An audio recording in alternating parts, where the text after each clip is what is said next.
And then we've got an ET Now exclusive, and governance issues we understand are going to be taken up. This is going to happen in the next board meet on the 14th of December. My colleague Ruchi Bhatia joins in with the latest details. Ruchi, give us a sense as to what could potentially be on the agenda and that will be discussed. In fact, Avan, it is important to note that the government and the RBI has struck a conciliatory note in the last board meeting. However, as everybody was saying, this was uneasy truce. This was, just a stopgap arrangement so that things don't come to a pass where there were resignations on the table. However, we're given to understand that the government in the next RBI board meeting, which is scheduled for December 14th, will be taking up the governance issues on the board of the RBI.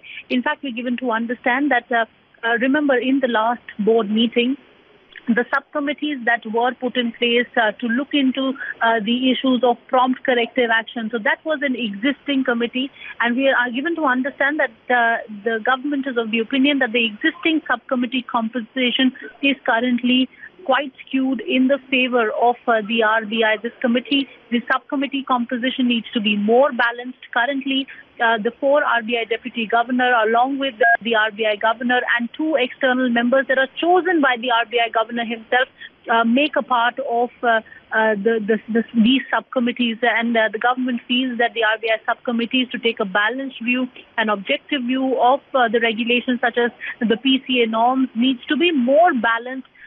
So there is a need to relook at the composition of these subcommittees. We do know that the 2 important issues that the government has been highlighting for a very long time as far as the PCA banks are concerned is a relook of the asset quality norm and the profitability norm, and the government believes that if the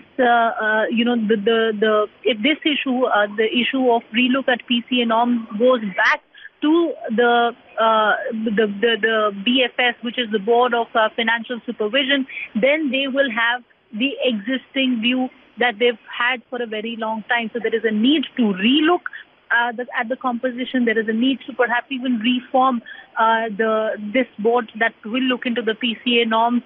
And the government feels that it was the RBI board that in the first place had put the Board of Financial Supervision. So they very much have the power to relook at the composition and the functioning of the subcommittee. So clearly, it's not over. It's not the last that we've heard from either the government or the RBI. And it looks like the next board meeting, which is scheduled for December 14th, will be also very, very interesting to watch out, because the government has some more issues to pick with the RBI. All right. Thanks very much, Ruchi, for giving us all of those exclusive details.